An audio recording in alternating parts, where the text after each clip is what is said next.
If you here and you live in this lifestyle over 5-7 years, 100 million is not 100 million. That's Carmelo Anthony, a star player who made $250 million, saying 100 million isn't enough money for NBA players to live on. Before you think he is out of touch with reality, watch him do the math. You're not even seeing 50 of that million. And where the rest goes gets ugly. The statement that broke the internet. Let me set the scene for you real quick, because this whole thing didn't come out of nowhere, it came from a couch. Melo has a podcast now, it's called 7 p.m. in Brooklyn. Picture it. He's sitting there with his people. No suits, no cameras trying to trap him. Just grown men talking like grown men do. And on one episode, he was reacting to something Odell Beckham Jr. had said on another show. Odell had gone on the pivot and dropped a take that made grown men spit out their coffee. He said a $100 million contract is not generational wealth, not forever money, just money that runs out like everybody else's, only with more zeros on the way down. Now think about that for a second. Really think about it. $100 million.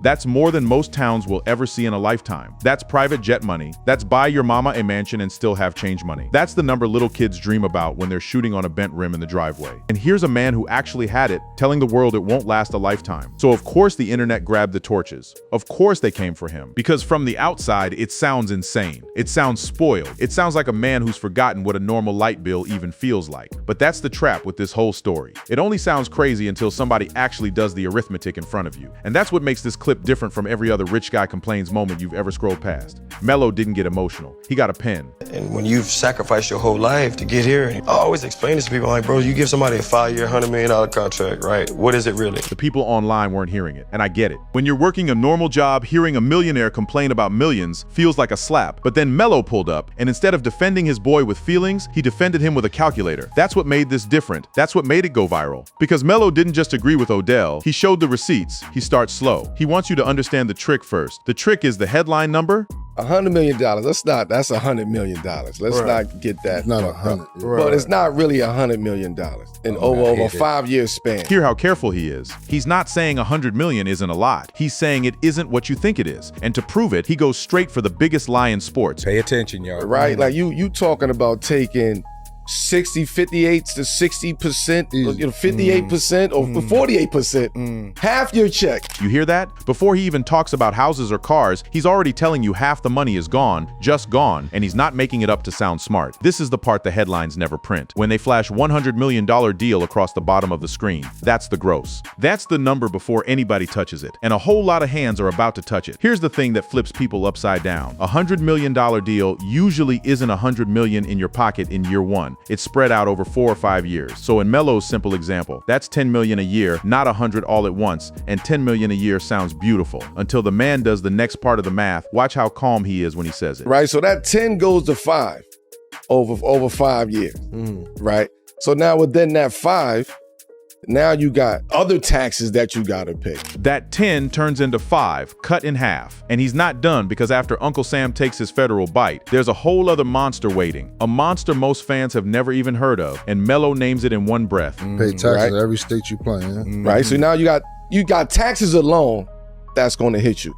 Boom, you can't do nothing about that. Right. Every state you play in, sit with that. When you and I go to another state for the weekend, we don't come home owing that state money, but a basketball player does. Play a game in California, you owe California. Play in New York, you owe New York. We're going to get deep into that monster in a minute, because it has a name and it has a history, and it involves Michael Jordan getting revenge. I promise it's better than it sounds. But first, Melo keeps stacking the bricks on top of your head, because taxes were just the start. Now comes the living. Then you gotta live. You gotta get a house.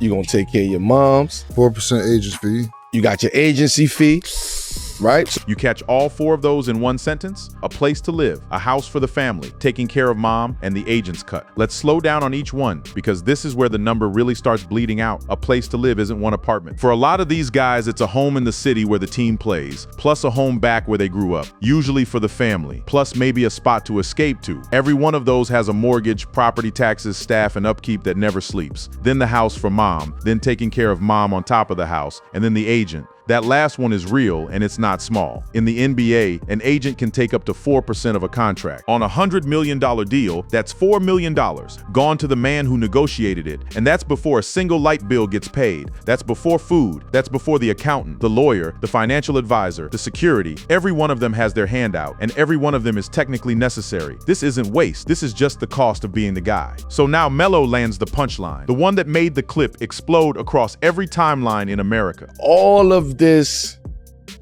that's happening within that 5 million now, because you ain't working with 10, you working with 5. You ain't working with 10, you're working with 5. Say it again so it sinks in. The player everybody thinks is rolling in 10 million a year is actually trying to build a life on 5. And out of that 5, he's got a family that thinks he's a bank, a lifestyle everybody's watching, and a career clock that's ticking louder than he wants to admit. Now here's the part I need you to really hear, because this is where Melo stops being an accountant and starts being a therapist. He says the money problem isn't even the worst part. The worst part is what the money does to your mind when it starts to leave. Yes, you got to change your lifestyle, but your lifestyle changes drastically. 100%. And that drastic lifestyle change. Drastic, that's the word. Not a little dip, a cliff. And Melo puts a name on the thing that swallows so many athletes whole. Right? That's the gray area that a lot of athletes up. Okay.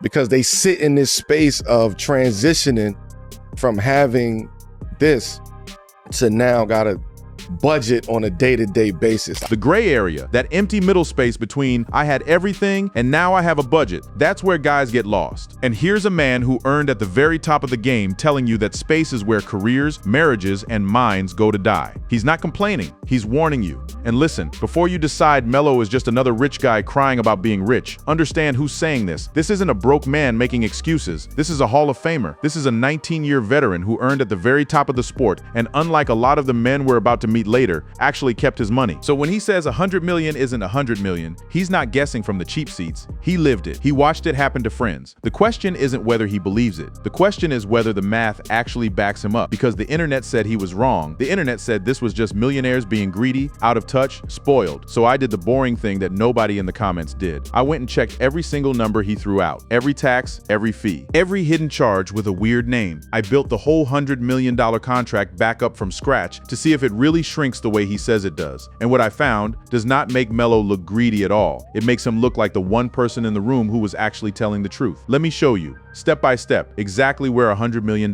really goes. Because there's a tax hiding in here that most fans have literally never heard of. And it started with Michael Jordan.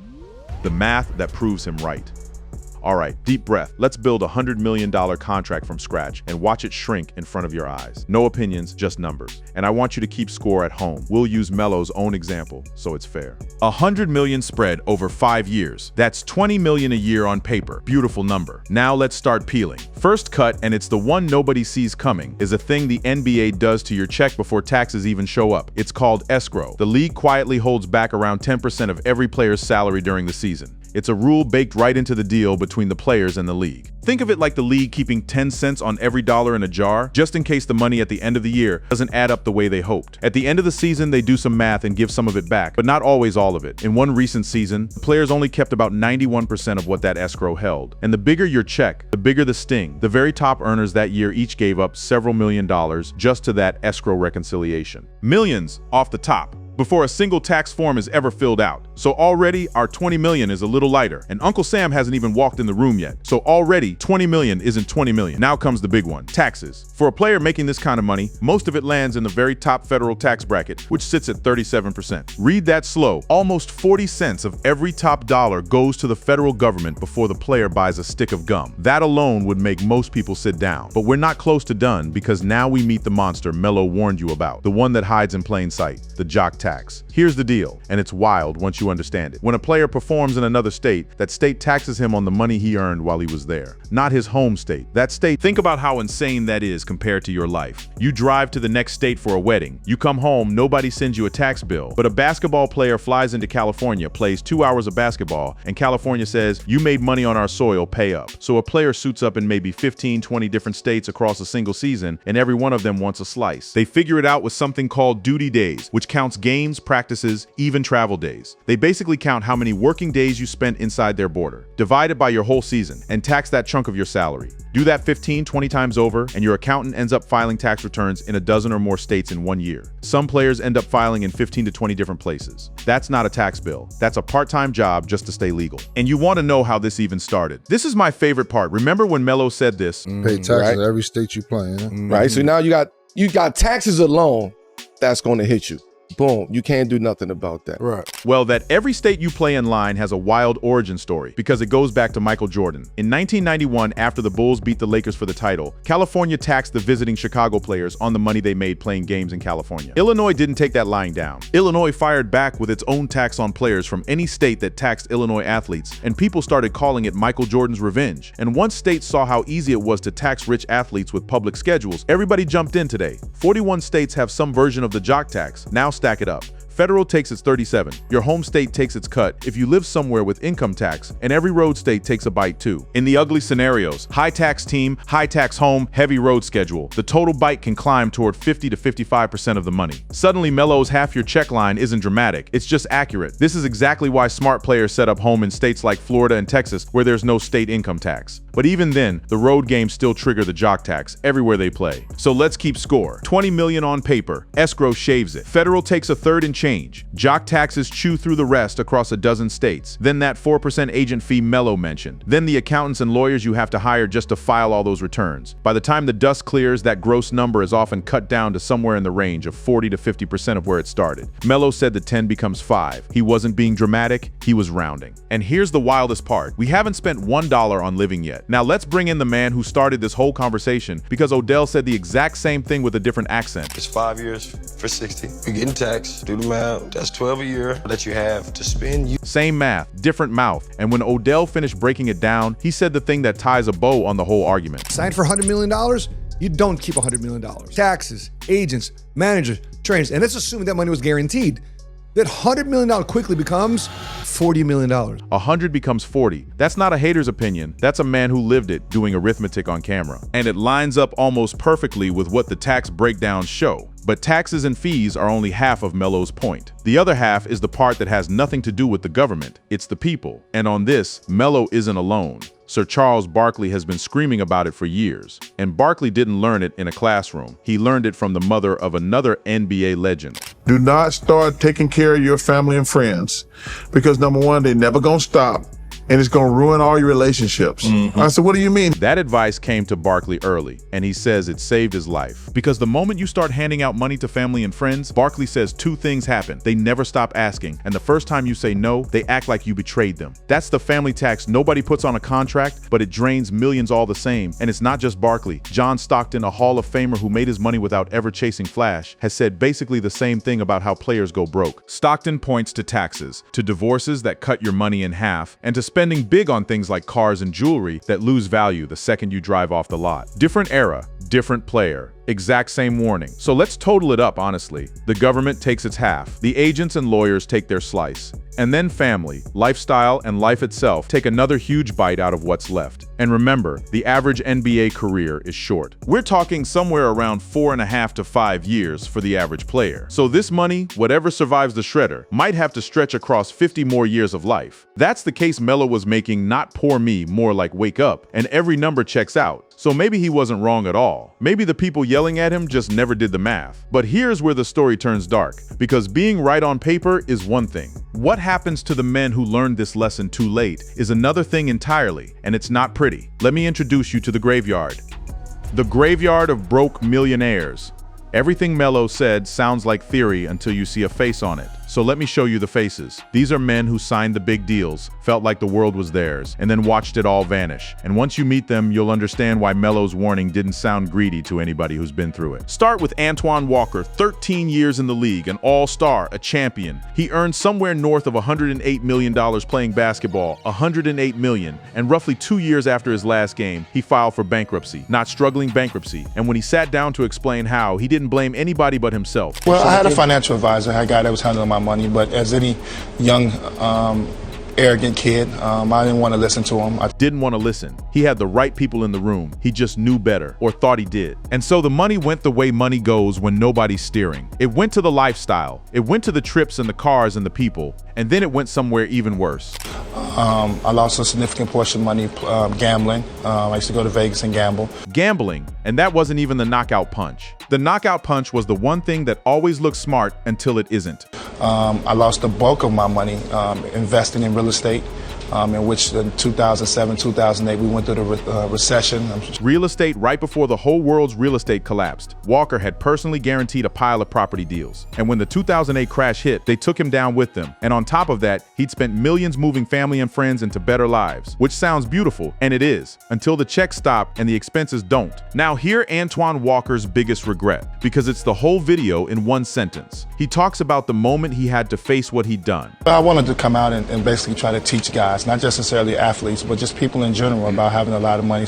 He turned his disaster into a lesson. Good for him. But there's a whole graveyard next to him, and one of the biggest names in it is Allen Iverson. The answer, one of the most electric players who ever lived. Iverson made over $150 million in salary, plus another big pile in endorsements from Reebok. And by 2012, he stood in front of a judge and said he couldn't pay a jewelry debt of around $860,000. Flat broke, in his own words. $200 million man can't cover a jewelry bill. How does that even happen? The same way it always happens. Iverson reportedly rolled with an entourage that could hit 50 people, and he paid for all of them. 50 people. Flights, hotels, meals, gifts, whatever they needed. That's not a friend group. That's a payroll with no company behind it. Nobody's clocking in. Nobody's bringing money back. Money only goes out. It's the family tax Barkley warned about, turned all the way up to the max until even a $200 million career couldn't feed it. And that's the cruel part about the family tax. It usually comes from a good place. These are guys who came from nothing, who promised their people they'd take care of them one day, and then actually did it, buying mom a house, putting cousins on a payroll, flying the whole neighborhood to Vegas. It feels like love. It feels like winning. But love doesn't come with an off switch, and the crowd only grows. And it's not just the superstars who fall. Kenny Anderson earned around $60 million over 14 years. He filed for bankruptcy the same year he retired. $60 million gone almost the exact moment. The paycheck stopped. Same story you've heard 3 times now. Big spending. A lot of people to support child support obligations stacking up. And a guy who, in his own words, just figured the money would keep coming, that it would somehow last. It didn't. It never does when you treat a short career like it's a forever job. So why does this keep happening? Why do smart, disciplined athletes keep ending up in the same ditch? And this is where Melo's realist point comes back around. It's not just the money, it's the mind. Because when the career ends, and it ends fast, usually in a man's early 30s, everything ends at the same time. The paycheck stops, the structure stops, the team stops, the cheering stops, the purpose stops, all in 1 week. And a lot of these guys have known nothing but basketball since they were 12 years old. The game wasn't their job. It was their whole identity. It was the answer to, who are you? So when it's gone, they don't just lose income, they lose themselves. They wake up at 33 with no team, no schedule, no crowd, and a house full of people still expecting the old life. And that emptiness is expensive, because that's exactly when the reckless spending, the desperate investments, and the quiet depression all move into the house together. A man trying to feel like somebody again will spend money he doesn't have, chasing a feeling he can't buy back. That gray area Melo described on the couch isn't some fancy metaphor, it's a real place. It's got real addresses, and it is crowded with men who once had everything. Even Melo on that same couch admitted he's watched this monster up close. The whole episode kept circling back to guys who fell, and the crew talked about it like men who know it could have been them. A cautionary tale. That's the phrase. And that's exactly what Melo was trying to be when he opened his mouth about that $100 million. Not a rich man complaining, a veteran holding up a warning sign so the next kid doesn't drive off the same cliff. So let's go back to the beginning. The backlash, the people who called him greedy, out of touch, spoiled. Were they right? Here's my verdict, and I sat with this one. Melo is the wrong man to call greedy. This is a guy who earned around $262 million